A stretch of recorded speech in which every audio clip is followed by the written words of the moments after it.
네, 여야가 국정원 해킹 의혹 진상규명과 관련해서 청문회 대신 국회 정보위원회 회의를 통해서 조사를 벌이기로 일단 합의했습니다. 하지만 세부 사항은 조율되지 않아서 앞으로도 공방은 불가피할 전망입니다. 네, 한편 여당이 노동개혁에 적극 나서고 있는 모습인데요. 노동계와 야권의 반발이 만만치 않아 험로가 예상됩니다. 전국 소식 알아보겠습니다. 안영환 전 새누리당 의원, 서가번 전 새정치민주연합 의원 두 분 나오셨습니다. 네, 어서 오십시오. 반갑습니다. 안녕하십니까.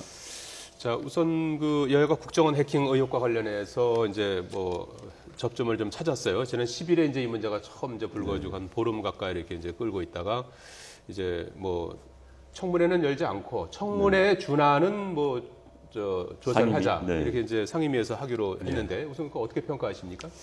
네, 뒤늦게나마 그렇게 정리가 돼서 다행입니다. 사실 청문회에서 국정원 좀 특수한 기관 아닙니까? 정부 다른 기관과는 다르게 그래서 상임위에서 전문성을 가진 상임위원들이 차분하게 실체적 진실을 밝힐 수 있기를 기대합니다. 예, 서가번 의원님은요?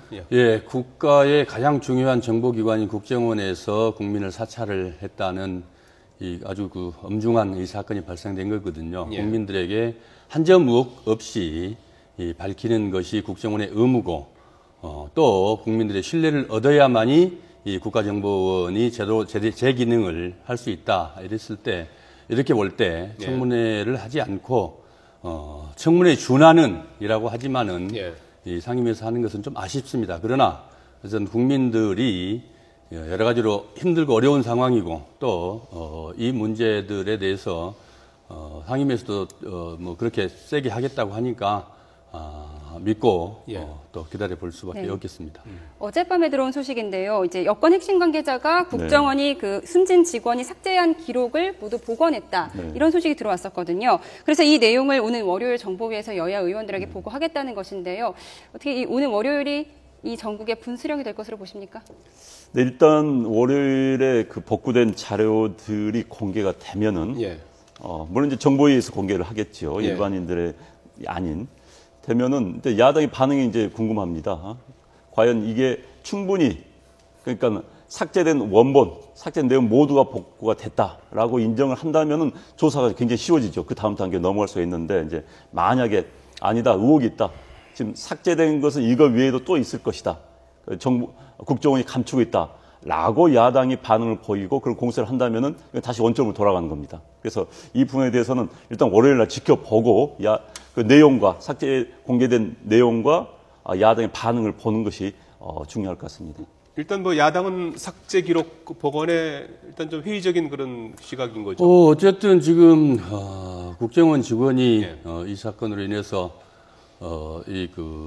돌아가신 분에 대해서는 애도를 표하고 가족들에게 또 여러 가지 애도의 애도를 표합니다만은 10년 이상 아주 국정원 내에서도 가장 전문가로 활약했던 분인데 스스로 이 복원을 했단 말이죠. 삭제를 했단 말이죠. 그러면 이게 이 복원이 될 것이라는 걸 모르고 과연 삭제를 하고 스스로 자살을 했을까? 이런 부분들이 지금 선행되지 않았거든요. 이런 의혹이 풀리지 않았거든요. 어느 정도 어떻게 복원을 했는지는 모르겠습니다만은 국정원에서는 지금 딜리트로 이렇게 삭제를 했다라고 하지만은 전문가들은 그보다 한 단계 더 높은 방식으로 삭제를 하면 복원할 수 없는 부분이 있다는 거 아니겠습니까? 그런 부분들을 국정원에서 명명백백하게 밝혀줘야 된다고 생각을 하고요. 차제에 2005년 또 이 국정원 도청 사건, 이른바 엑스파일, 국정원 엑스파일 사건 기억하실 겁니다. 그때 야당 대표이던 박근혜 당시 대표께서 이 도청 문제는 국민들이 납득을 할 때까지 국정원에서 진실을 증명해야 한다라고 말씀을 하셨거든요. 지금도 이 문제에 관해서는 그때 이 박근혜 대표의 그 말씀 그대로 국정원에서 실행하면 된다. 그렇게 해서 국민들에게 이거 신뢰를 회복해야 된다 이렇게 생각을 합니다. 지금 진상규명 조사를 이제 국회에서 하고 있고요. 이와 별개로 지금 야당이 국정원 해킹 의혹과 관련해서 이제 전직 국정원장 그다음에 이제 중개한 한 업체 예. 여기 이제 나나테크. 고발을 하지 않았습니까? 네. 구체적으로 어떤 걸 이제 어떤 예, 어쨌든 이 국정원에서 이 도청 장비를 구입할 때는 예. 국회 정보위에 보고하도록 돼 있습니다. 그러나 이번에 이 해킹 장비 구입할 때 국회 정보위에 보고를 하지 않았고요. 그래서 위법한 행위 아니겠습니까? 중개업체인 나나테크 역시 미래국창조과학부에 이 보고를 하게 돼 있고 예. 또 계속해서 그 형식 승인을 미방위로 미창부에 받도록 돼 있는데 그런 그 법적 절차들을 이행하지 않았거든요. 그런 부분에 대해서 일단은 그 법적 조치가 필요하다. 또 뿐만 아니고 일단 이 중요한 게 시간이고 또 중요한 게 그 자료들 아니겠습니까? 예. 그 증거들인데 이런 것들이 수사기관에서 신속하게 그 확보하는 게 중요하다. 이런 차원도 있다고 생각을 합니다. 네, 어제 들어온 소식으로는 이제 여권 핵심 관계자가 그 숨진 직원이 삭제한 자료를 모두 복원을 했고 그 내용을 보면 내국인 해킹이 없었다는 것을 증명할 수 있다 이렇게 자신을 하고 있는데요.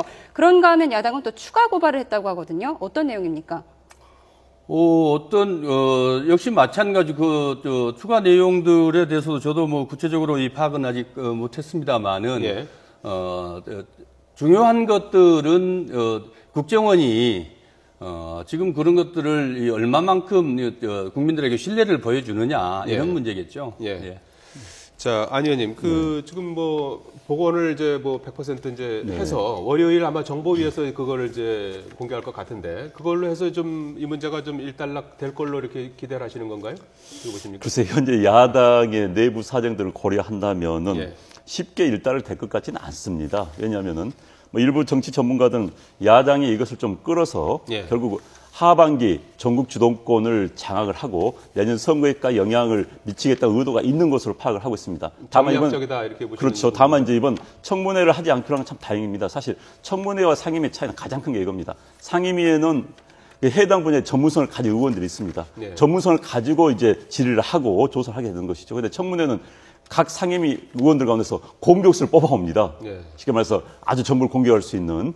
그렇기 때문에 굉장히 정략적, 정치적인 청문회가 될 가능성이 높기 때문에 그래서 여당에서 그걸 반대했던 것이고요. 그래서 어찌됐든 저는 이게 진실은 밝혀져야 됩니다. 만약에 그 개인들, 일반인들에 대한 도감청이 있었고 만약에 사찰했다면 그건 큰일 날 문제입니다. 국기를 흔들 문제입니다. 그에 대해서는 엄벌을 해야 되는 거고요. 다만 이제 2005년도하고 상황이 틀린 게 2005년도에는 엑스파일 통째로 공개가 돼버렸습니다. 그러니까 조사를 안 할 수가 없었습니다. 지금은 의혹 단계입니다. 쉽게 말해서 국정원이 20여 개의 IP를 주고 그야말로 이탈리 해킹팀에 의뢰했다는 거 아니겠습니까? 그런데 그건 현재 내용이 없다고 국정원 주장하고 있기 때문에 그걸 이제 자세히 조사를 해서 헤쳐가야 됩니다. 아직은 의혹의 단계죠. 검찰에 고발한 것도 조금은 좀 무리한 처사다 이렇게 보시는 건가요? 근데 이제 전 사실 모든 한국은 정치 사안 자체가 과도하게 검찰화, 사업화되는 경우가 있습니다. 모든 걸 검찰에 고발하다 보니까 결국 이제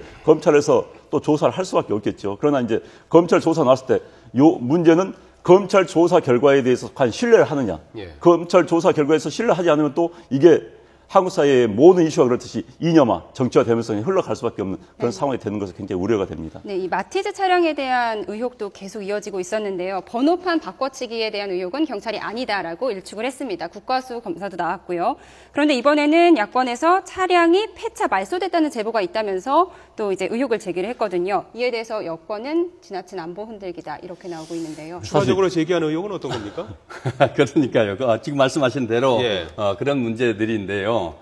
결국 이런 의혹들이 이런 의혹들이 단순하게 어떤 단순한 하나하나의 개별 건들이 아니고 그런 것들이 얼마만큼 이렇게 제대로 소명되지 않음으로 인해서 국력이 낭비되고 또 국정원의 신뢰를 추락하고 그로 인해서 받는 피해는 고스란히 국민들이 지게 돼 있는 것이거든요. 결국 그 국정원 이번 이 사건만 해도 그렇지 않습니까? 결국 일개 과장이 이 전문가이거든요. 이 문제를 자기 업으로 가장 전문가로서 그 역할을 해왔던 그 사람이 결국 삭제를 하고 자살했단 말입니다. 네. 과연 무슨 이유 때문에 자살했느냐니까 국민들은 대단히 그 정도로 자살하지 않고도 얼마든지 소명할 수 있었거든요. 무슨 네. 연유에서 이 자살할 수밖에 없었는지에 대해서 예. 지금 명백하게 지금 그 해명되지 않았고요. 예. 또 결국 이 보건 문제도 그렇지 않습니까? 이 보건 문제 아까 지금 말씀드렸습니다만은 이 다시 지금 다 복구를 했다고 하지만은 얼마든지 이 복원할 것을 다시 아까 국정원 직원이 굳이 그걸 모르고 자살을 했냐. 세 번째, 이 문제가 결국 일개 과장급 이 직원이 스스로 해결할 수 스스로 할 수 있는 문제였겠느냐. 이런 부분에 대해서도 국민들이 여전히 의혹을 가지고 있거든요. 그럼에도 불구하고 새누리당에서 여권에서 이 문제를 마치 정치 문제화하는 것은 그것이야말로 적반하장이고 정치적 공세다. 이렇게 얘기할 수밖에 없겠죠.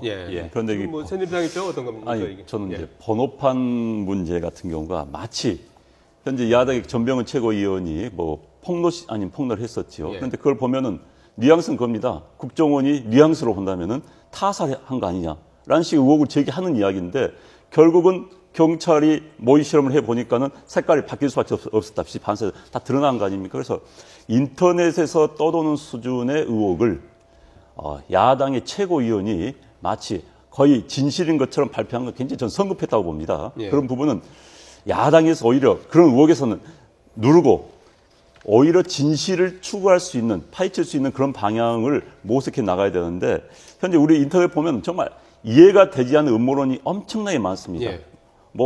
아직도 세월호 관련해서 미국 잠수함과 충돌했다는 별의별 이야기 인터넷에 나오는데 그런 류의 수준의 이야기를 야당의 최고위원께서 했다는 것은 굉장히 좀 바람직하지 않다고 보고요. 그거는 꼭 그렇게만 생각할 일이 아니죠. 왜냐하면은 저도 언론에서 봤습니다만은 지금 경찰에서 그 시험까지 해서 그것이 빛의 반사작용에 의해서 착시 현상이다. 이렇게 밝혔고 그것이 진실이기를 바랍니다. 그러나 그 사진을 본 국민들이나 언론들 모두가 다 그 부분은 명백하게 차이가 있거든요. 그런 것들을 야당에서 그러면 어떠한 증거도 내놓지도 않고 또 정보도 공개하지도 않고 자료도 주지도 않고 오로지 그냥 정치 공세로만 몰아가고 있는 여당과 심지어는 국정원에서 이제는 국정원 직원들이 무슨 집단 성명서까지 냈어요. 이런 상황에서 야당에서 그런 중요한 근거들이 나왔는데 그것을 문제 제기하지 않으면은 그건 누가 하겠습니까? 그래서 경찰서 이렇게 해명하는 것이고 이 총체적으로 이 문제 역시 아까 박근혜 대표가 2005년 그랬듯이 국정원에서는 국민들이 아니라고 믿을 때까지 하나하나 증명해 내야 된다는 거죠. 중요한 것은 그겁니다. 그것을 정치 공세로 또 국론 분열로 또 무책임한 네티즌들의 불장난으로 이렇게 매도하는 것은 그것은 좀 아니다. 이렇게 생각이 듭니다. 그러니까 자동차 부분은 경찰 시연에서 아닌 것으로 밝혀졌지요. 또 경찰에서 논의 설명을 했고요. 그런데 이제 저도 물론 야당에서 의혹 제기할 수 있습니다. 또 야당이 역할할 수 있습니다. 그런데 이제 정도의 문제라는 생각이 듭니다. 정도의 수준의 문제. 정도의 문제가 아니고 그 정도의 명백한 근거를 가지고 그것을 제기하지 않으면은 그게 어떻게 해서 그 정도가 넘어가겠습니까? 제가 연구를 조금 했더라면 그런 게 안 나올 것 같아요. 그 정도 의혹 제기는. 과학적인 연구는요. 우리 안 의원님께서도 국회의원이시지만은 고민을 안 하고 나올 것 같습니다. 과학적 근거는 정부에서 내놓는 것이지 야당원들이 내놓는 게 아니지 않습니까? 국민들이 내놓는 게 아니라 고민을 하고 조금만 분석해 보면 그런 정도는 나오지 않을 것 같아요. 국정원 해킹 의혹과 관련된 얘기는 그 정도 하시고 시간이 되면 조금 이따 좀 하나 더 좀 여쭤보기로 하고요. 오픈 프라이머리에 대해서 좀 얘기를 해봐야 될 것 같아요. 새누리당 김무성 대표가 이제 여기에 대해서 상당히 이제 관심이 많고 이제 공식적으로 이제 제안도 했는데 야당에서 이걸 어떻게 반대하는 겁니까? 혁신위에서 내놓은 것이 최종적으로? 아직 반대안을 내놓지는 않았지만은 야당 쪽에서는 각 당의 사정이 있고 또 제도가 갖는 이제 장단점들이 있거든요. 새누리당에서는 그렇게 하지 않았지만 새정치민주연합에서는 지금까지 계속해서 총선의 이 방식들을 국민 경선제로 이렇게 해왔거든요. 예. 시민들과 또 이 당원들이 50대 50의 그 비율을 둬서 그렇게 여야 모두 경선을 뭐, 하도록 예, 그렇게 했죠. 했거든요. 예, 조금씩은. 여당은 그렇게 하고 했지만은 뭐 거의 저는 일부 지역하고 뭐 지역별로 차이가 않았죠. 있었습니다. 예. 예. 근데 김무성 대표가 제안하긴 했지만 여권 내에서도 이 오픈 프라이머리를 도입하면 주류인 비박계에 더 유리하다 이런 의견도 있다고 하는데요. 여권 내 의견은 어떻게 갈립니까? 글쎄요. 새누리당은 이미 의원총회를 통해서 당론으로 결정이 됐습니다. 제가 뭐 보수혁신위원회 일을 했기 때문에 예. 혁신위에서 오픈 프라임을 하기로 했고 그것이 당론으로 통과가 된 상황이고요. 야당의 동의만 있으면 이게 이제 관련법을 바꿔야 됩니다. 예. 야당의 동의만 있으면 언제든지 할 수 있도록 새누리당 준비가 됐는데 야당 동의 없이는 안 되는 겁니까? 두 가지 부분이 있습니다. 첫째는 역선택의 부분이 하나 있고 예. 또 하나는 선거인 명부의 문제가 있습니다. 선거인 명부를 경선을 위해서 선관위가 활용을 할 수 있도록 당내 경선을 위해서 선관위가 선거인 명부를 활용할 수 있도록 관련법을 바꿔야 되는데 야당이 반대하면 바꿀 수가 없는 것이죠. 예. 그래서 그 법의 개정 문제가 있고요. 결국 이제 야당 내부의 문제와 관련이 있습니다. 이건 야당에서 지금 야당에서도 비주류 그러니까 뭐 비노라고 하나요? 비노 측에서는 상당수가 하자. 예. 오픈프라임 받자라는 이야기를 하는 걸 제가 언론 통해서 봤습니다. 그래서 야당 내에서 결국은 당권을 가지고 있는 사람이 내가 전략 공천을 통해서 영향력 행사하고 싶다라고 한다면 할 수가 없는 것이고요. 그런데 새누리당은 이미 공천권을 내려놓겠다. 김무성 대표가 난 내려놓겠다. 예. 국민들이 뽑게 하겠다라고 한 겁니다. 물론 오픈 프라이머리 문제 많습니다. 그렇지만 공천 문제에 관해서는 제가 뭐 연구를 해보니까 정답은 없습니다. 단 그 시대에 가장 어떤 게 적합한 것인가, 시대 정신에 맞는가 한데 지금은 많은 국회의원들이 공천권에 매달리기 때문에 결국 권력자한테 줄 세우고 국회의원들 제 목소리를 못 내는 게 공천권 때문입니다. 예. 그렇기 때문에 공천을 내려놓겠다는 게 새누리당 입장이고요. 그래서 야당이 앞으로 결정을 할지는 모르겠습니다. 문재인 대표도 일부 보도에서는 못한다 했지만 아주 반대하는 것만 아니다라고 지금 말을 애매모호하게 정확히 하지 않고 있는 상황이거든요. 그래서 저희들은 야당의 상황을 지켜보고 있습니다. 원천적으로 오픈 반대하는 것은 프라이머리 아니다. 제도를 원천적으로 반대하지는 않습니다. 그러나 오픈 프라이머리 제도라는 게 아까도 말씀드렸지만 미국에서 대통령 선거와 국회의원 선거에서 시행하는 예. 미국에서만 시행하는 제도거든요. 예.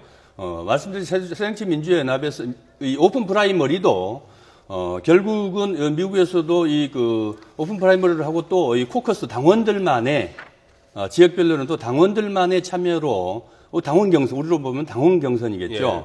예. 참여로 인해서 이 후보를 뽑는 경우도 있고, 코커스라 그러죠. 오픈 프라이머리 제도도 있습니다만은 예. 당원과 국민들이 함께 참여하는, 그런 것들이, 국민들이 전체가 참여하는 그 오픈 프라이머리도 있습니다만은, 우리는 아까 말씀드렸지만 새정치민주연합에서는 이미, 민주적으로, 공천 제도를 시행을 하고 있어요. 문제는, 지금, 그 혁신위에서 보다 좀 더 국민들이 더 많이 참여할 수 있는 아니면은 당의 그 지지도나 인지도를 높이기 위해서 지금 그 새누리당에서 하고 있는 오픈 프라이머리를 채용하자는 그 논의도 더 강력하게 제기되고 있거든요. 그런 것들이 지금 당 혁신 위원회에서 논의되고 있고 아직 결정은 나지 않았습니다만은. 오픈 프라이머리가 더 민주적이고, 네. 더 좋은 제도이고, 또, 이 국민 참여 경선이 더 나쁜 제도다. 어느 것이 더 좋고 나쁨의 문제가 아니고, 결국, 국민들이 어떻게 더 신뢰할 수 있는 이 공천 제도를 확보하느냐, 또 공천을 시행하느냐, 네. 이런 문제가 더 중요하지 시간이 좀 않겠습니까? 다 돼서요. 또 예. 하나만 더 말씀드리면 결국 시간이- 지역구도 문제지만은 예. 비례대표의 투명성을 확보하는 방안도 아주 중요한 문제입니다. 너무 오늘 서 의원님이 말씀 많이 해서 끝으로 좀 김무성 대표 방미길에 올랐는데 짧게 좀 어떤 의미가 있는지 좀 말씀해 주시겠습니까? 글쎄, 그건 뭐 예정된 겁니다. 예. 원래 이제 당 대표가 되면은 중국과 미국을 방문하도록 통상적 해왔었죠. 예. 그래서 지난번 중국을 방문했고 이번에 미국을 방문했는데 그동안 대표들 임기가 짧다 보니까 1년을 못 채우다 보니까 가지를 못했어요. 그런데 김무성 대표는 임기가 1년이 이제 넘었고 예. 좀 충분히 여유가 있어서 이번 미국 방문을 했고 여당의 대표가 미국에 가서 새누리당이 앞으로 어떤 모습을 보일 수 있는 건지 또 대외 관계에서 대미 관계에서 어떤 모습을 보일 수 있는 것을 보여주는 것도 바람직하다고 생각이 듭니다. 예, 안영환 전 새누리당 의원, 서가번 전 새정치민주연합 두 분이었습니다. 고맙습니다.